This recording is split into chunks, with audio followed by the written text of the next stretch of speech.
going to go over just the run of show. Today we're going to have some prepared statements from the heads of the agencies. First will be Special Agent Christopher Combs with the FBI. We'll have Chief Manley with Austin Police Department, Chief Deputy United States Marshal Service, Melesio Hernandez, and the Lieutenant Matt Lindeman with the Texas Rangers. We'll also have family members of the victims who will be available, who will be making some brief statements today, and they and all of the speakers will be available for interviews afterwards. We will also have a brief Q&A as well. So our first speaker is Special Agent in Charge of San Antonio FBI, Christopher, C-H-R-I-S-T-O-P-H-E-R, Combs, like a hair comb, C-O-M-B-S, and it's in the press release. Thank you. Good afternoon, everyone. Today we are here to announce the addition of Robert Van Wiese to the FBI's top 10 most wanted fugitive list. Robert Van Wiese is wanted for the 1983 brutal murder and sexual assault of Laura Stout here in Austin, Texas, and a building that was occupied by the University of Texas Administrative Services. In 1983, we believe he was in the building and he murdered Laura Stout in the building. The reason we're adding him to the list today is because we believe that there is information out there that someone knows where he presently is. We have received tips that he is either still here in Central Texas or New York City, Washington, Mexico, or Guatemala. Frankly, he could be anywhere, but we've received tips that he could be in one of those areas. By adding him to the top 10 list, and because of the media that it generates to be added to such a big list, we think we can find him. When you look at the top 10 list and the history of the list since 1950, the FBI has added 511 fugitives to the list. Out of those 511, 479 have been captured, which gives us a 94% capture rate once someone has been added to the top 10. So we want to use that 94% success rate to find this man. If he committed a brutal murder like this in 1983, he's very, very able to commit a murder again. And we want to find him before that happens. With the list, because of the media that it generates, and also with it comes $100,000 in a reward for information leading to the arrest of the fugitive. We feel that $100,000 and the publicity generated by adding him to the list can bring him to justice. I think it's also an important point to note that although this murder occurred in 1983, there is no length of time that will go by that we will let a fugitive run. Anyone who has committed a violent crime will be brought to justice. The FBI will spend 30+ years to find you. We will bring you to justice, whether you are here in the United States or if you're in Central America or wherever you may be. In today's world of the media and the power of the top 10 list, we don't think there's a place in this world that you can hide where we can't reach out to someone who's seen you, someone who recognizes you, calls the FBI, gets a $100,000 reward, and we can bring this man to justice. That's why we are doing this today. I think it's also a strong statement on the partnerships that we have here in Texas between our local, state, and federal partners, where today you have federal law enforcement, state law enforcement, and local law enforcement united here together to announce this addition to the top 10 list. And I want the people of Texas to know that we work that hard together every single day, and we will continue to do that. With that, I want to turn it over to the United States Marshal. Thank you, SAC Combs. United States Marshal Service is very proud to be part of this an integral part of this investigation, along with the FBI, Department of Public Safety, Texas Rangers, and the Austin Police Department. We're digging in our heels, and we are leaving no stone unturned in the pursuit of this man to bring him to justice for what he did, whether he be in the United States or outside of the continental United States. we're bringing our collaborative efforts together and working as a team. Every agency up here brings a different set of tools, and we're combining those efforts to work together to close this case and bring some justice to this family. So I sincerely ask, all of us sincerely ask you, the members of the public, to be our eyes and ears on the ground and help us, help you bring this man to justice. Thank you very much. With that, I'll turn it over to our Austin Police Department Chief Mann. Good afternoon. Thank you all for being here. I want to start off with a few words for the family. Beverly, TJ, Dale, you suffered an unimaginable loss in our city. You lost your sister. Dale, you lost a mother you never really got to know. And that's unthinkable. I hope you realize today that, as everyone said to this point, law enforcement will not give up. We will take whatever steps are necessary to bring someone to justice when they commit a crime like this in Austin or elsewhere. And the addition of Mr. Van Wees to the top 10 list for the FBI, I think, is going to be what we've needed all along, hopefully to get those final clues, those final tips to find out where he is, to bring him to justice. Justice he deserves for the crimes that he committed here. So please know that we will not give up. The federal departments do not give up. We will not give up. We have a cold case unit that's specifically designed and built for cases like this that are difficult to solve but that have to be solved, and that way people will face justice. This wouldn't be possible without the partnerships that we have with the U.S. Marshals, the FBI, DPS. There's been a lot of work that's been put into this to get us to this point today. And hopefully, with what we're doing today, adding this man to the FBI's top 10 list, this will be what it takes to get us to the next step, and that will be to get him into custody so he can face justice. So our hearts, our prayers are with you for your continued well-being through this process.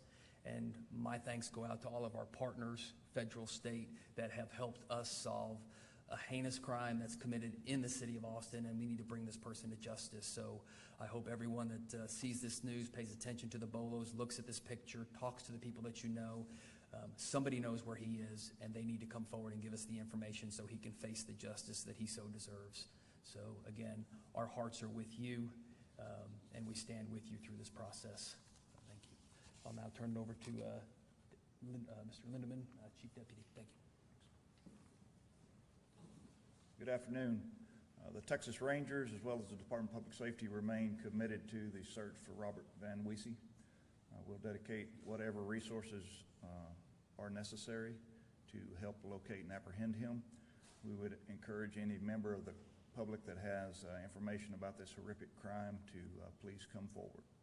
Thank you.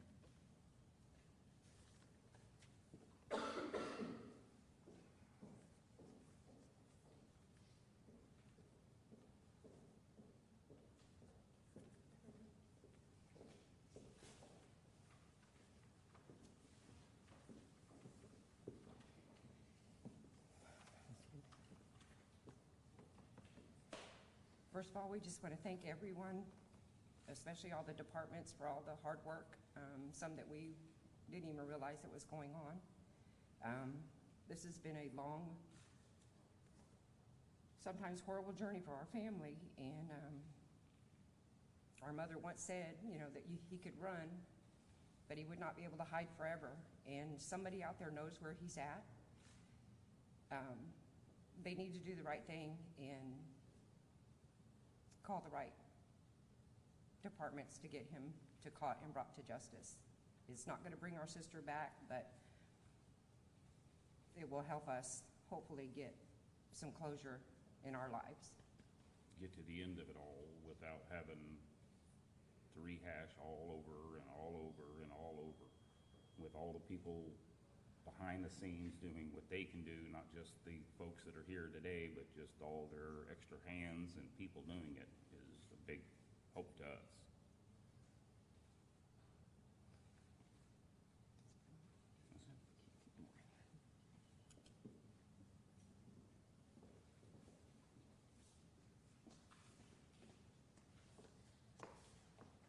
Hi.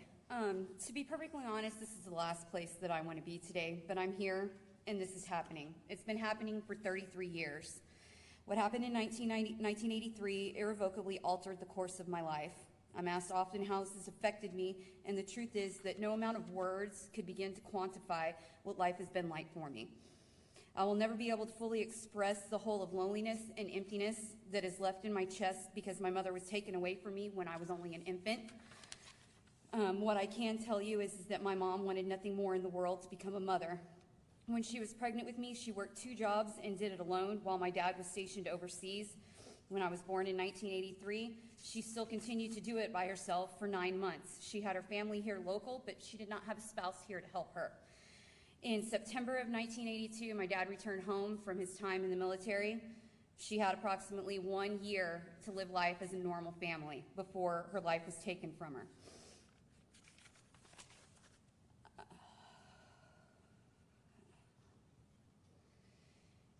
So because of that, I am a 30-something-year-old woman with a baby book that doesn't go past my first checkup. She only got to see 1 birthday, of which no photos actually exist.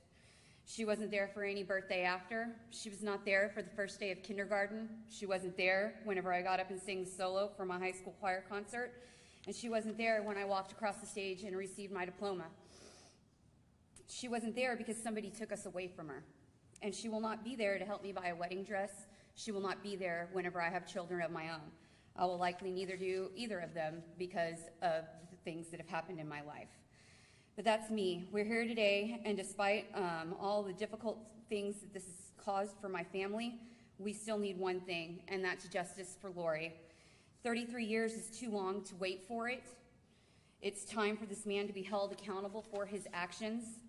It's time for my family and friends to have justice for my mother. It's time for whoever it is that's helping him hide to stop.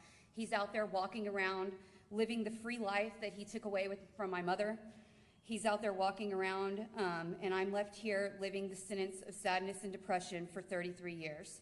And that's all about to change. If you know him, it's time for you to say something, and you need to call in so that he can be apprehended and be brought to justice.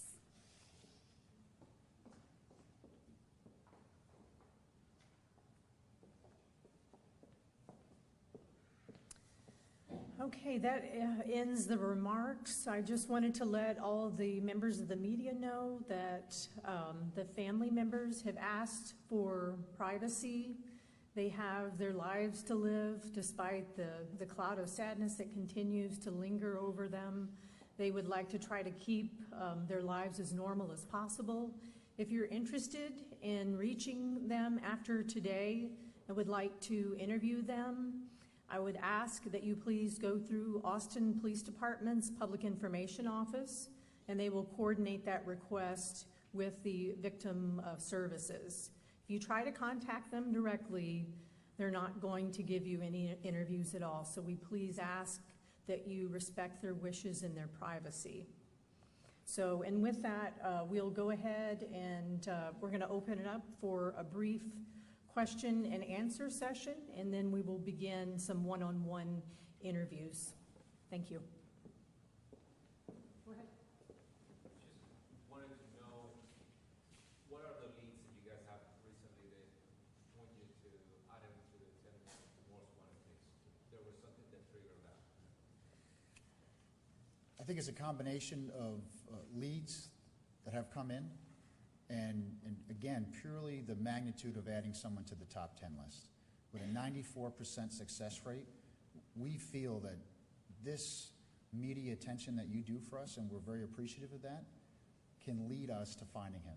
You know, within just this year, the FBI has been able to find 6 people that were added to the top 10 list, many of them in Central America. We find that the good people of Mexico and Guatemala go to the FBI website, they look at the top 10 list. So we think by doing this, someone will see him. And if he's in Mexico or Guatemala, they'll see him, they'll see it's a $100,000 reward. That's life-changing money for people. And we hope that's enough to push somebody to call us. Somebody knows who he is. They may know him but not know what he's done, which is another point that we think is important. He's changed his name, we believe. It's very possible he's living in a village where no one really knows what he did. But after seeing his picture and hearing this horrible story of what he's done to this family, we really think we can find this individual because of the media exposure that we get.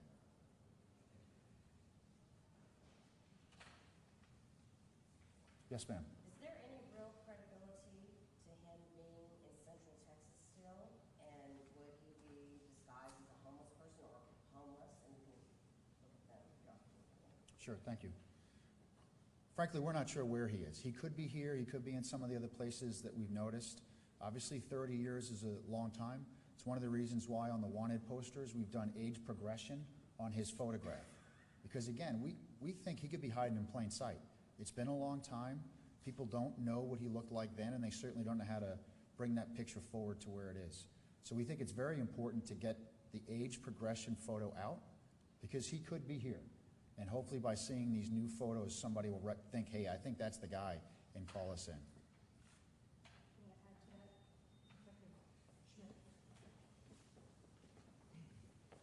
Good morning. I'm Detective J.J. Schmidt with Austin PD. This is Agent Justin Noble with the FBI.